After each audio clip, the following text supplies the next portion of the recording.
You may notice that some of your images in ACDSee have this little geotag icon. This icon indicates that when this photo was taken, the GPS latitude and longitude information was saved to the image's metadata on capture.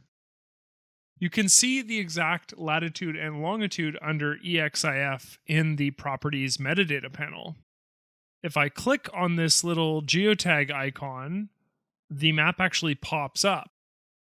I can also bring up the map by navigating to the Tools dropdown and click Place on Map or View on Map. Zooming in on the map will distance the clusters of images. As you can see, I have a group of images taken in different parts of Mexico City.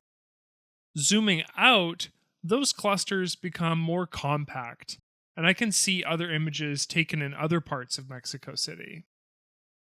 Clicking on a geotag icon will highlight all of the images taken in that area.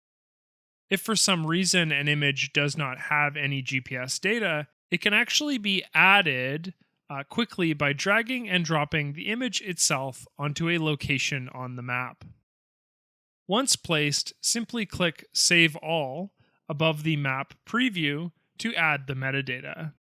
And you can tell that this metadata has been added by looking at the metadata preview under EXIF. Please like, comment, and subscribe. And if you'd like, click the bell icon. That'll notify you when we upload new videos.